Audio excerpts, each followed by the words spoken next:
السلام عليكم، كي دايرين؟ لاباس عليكم؟ نتمنى ان شاء الله تكونوا بخير وعلى خير وفي احسن الاحوال. فيديو جديد ونهار جديد. بغيت نشارك معكم اليوم واحد اللطه ديال الحوت اللي كتجي زوينه بزاف. بالنسبه للحوت كنت ديجا غسلته وخليته يستقطر مزيان. هنا بالنسبه للعطريه خديت واحد الاناء غندير فيه شويه ديال المليحه وشويه ديال الكمون، شويه ديال التحميره، قزبور ومعدنوس، وكندير حتى شويه ديال القزبور يابس كيعطيه نسمه زوينه. خديت 3 ديال الحبات ديال الثومه، خديت 3 درتهم هكا، غسلتهم مزيان، شللتهم ديك الغبره اللي كتكون في الثومه، حيت انا هكا ملي كندير في الحكاكه كنديرها بقشورها، يعني كتجي هكا عمليه وديك القشره كتحيد راسها من بعد كنلوحها، وفي نفس الوقت ما كتخليش ديك الريحه ديال الثومه مجهده هكا في اليدين. صافي من بعد ما حكيت الثومه زدت هنايا واحد ضامه ديال البنه ديال الحوت، هذه كتبقى اختياريه، اللي ما بغاش ما يديرهاش، حتى هي كتعطي واحد المذاق زوين في داك الحوت. صافي وغادي نخلط ديك الشرموله هكا بشويه ديال الماء. الزيت ما غاديش نديرها دابا حتى الاخرات باش غنديرهم فوق الحوت والخضره. صافي غادي نخلط مزيان هكايا بالماء، وغناخد داك الحوت غنبقى كندخل فيه الشرموله مزيان. ضروري غادي نفلحو هكا مزيان من الوسط باش كتدخلو الشرموله مزيان والملحه كذلك. نتمنى البنات الصوت يكون واضح، حيت ضربني البرد شويه، ما كيجينا الصوت بحال ملي كنعاود هكا في المونتاج، كيجينا الصوت بحال ما مسموعش مزيان. نتمنى هكا يكون واضح. صافي هنا كنفلحو مزيان، كناخد هكا الموس وكنفلحو مزيان هكايا من الجناب من الوسط. صافي وكنبقى هكا كندخل فيه الشرموله مزيان باش كيجي هكا كله داك الحوت داخله فيه الشرموله مزيان.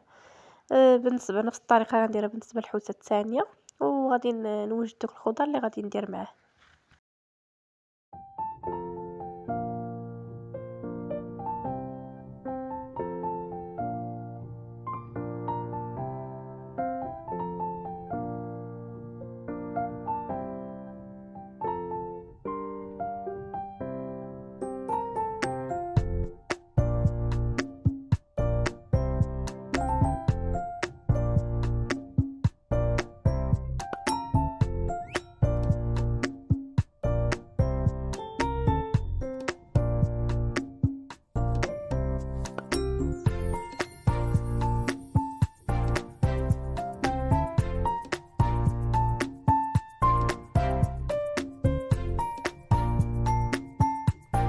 بالنسبه للخضره درت البصله والبطاطا والبنجال، يعني ما كيبغيش البنجال ما يديروش، يمكن لكم تستغناو عليه.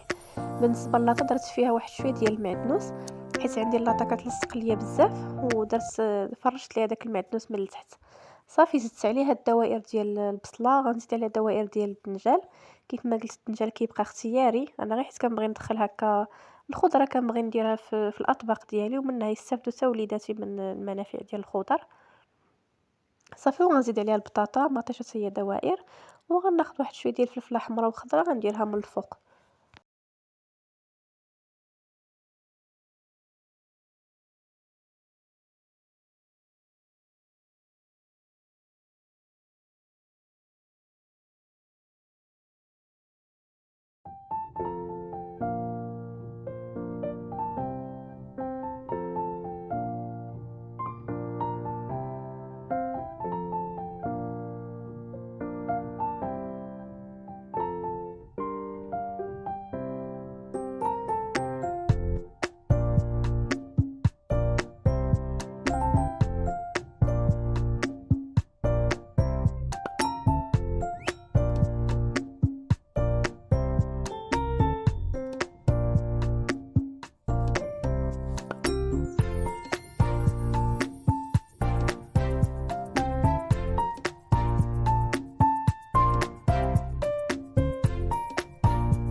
ومن بعد ما ساليت الستاف ديال الخضره، خديت ديك الشرموله اللي كانت بقات ليا، زدت ليها شويه ديال الماء وغادي نديرهم فوق ديك الخضره، باش كتجي حتى الخضره فيها ديك الشرموله. يعني كاين اللي هكا يبغي يدير مثلا ديك الخضره يديرها في وسط الاناء ويبقى يشرملها مزيان. انا درتها غير هكا من الفوق، هكا كتجي ديك الخضره كامله مشربه شرموله. صافي من بعد ما ساليت كنزيد داك الحوت حتى هو كنديرو فوق داك البطاطا، وكندير مطيشه وفلفله خضراء وفلفله حمراء باش كتعطينا هكا لوينات وكتعطي منظر زوين، وكذلك تعطيه حتى مذاق زوين.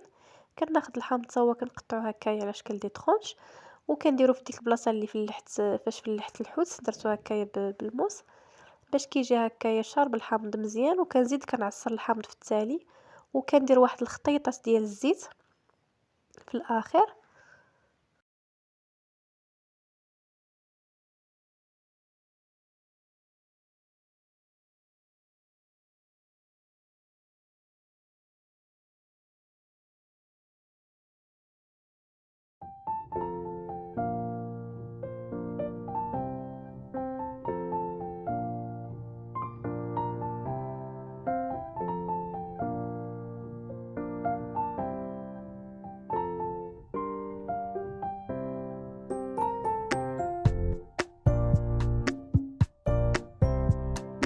صافي ملي ساليت انا بغيت ندخل الفران، خديت انا بابي كويسون فزقته مزيان بالماء صافي، وكنكمشو هكا شويه بايديا باش كيجيني ساهل باش نبغي نسرحو على لاطا كيدور عليها كامله صافي. وكندخلو الفران وهذا هو الشكل النهائي ديالو.